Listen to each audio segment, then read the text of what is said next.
খুব গর্ব করে বলতে পারি, আমি যাকে একতরফা ভালোবাসি সে মানুষটা ভুল নয়। সে যদি চাইতো আমার অনুভূতিগুলো নিয়ে খেলতে পারত, আমাকে মিথ্যে আশা ও স্বপ্নে ভাসাতে পারত।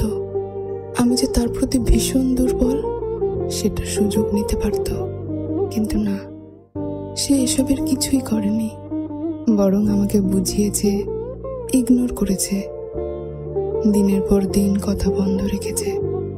তার এত বোঝানোর পরেও কেন জানি আমি তাকে ভালোবাসা বন্ধ করতে পারিনি।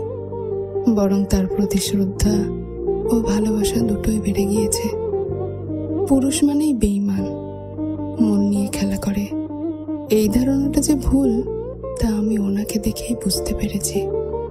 তিনি বাস্তবে অন্য কারোর, তাই তার মনে আমার জায়গা হয়নি। কিন্তু কোথাও অলিখিতভাবে তিনি শুধুই আমার। আজ আমার সাথে তার যোগাযোগ নেই, কিন্তু আমার সাথে তার ছবির রোজ নিয়ম করে কথা হয়। তিনি না থেকেও যেন আমার সাথে সারাক্ষণ আছেন। আমার সবচেয়ে বড় শান্তি হলো আমি যাকে ভালোবাসি সে ভুল মানুষ নয়, সে প্রতারক নয়, সে অসৎ নয়। যে তাকে পেয়েছে সে নিঃসন্দেহে ভাগ্যবতী। তবুও আমি বড় হিংসুটে, বাজে, কারণ আমার মনে হয় সব মিথ্যে হয়ে যাক, মানুষটা শুধু আমার হোক।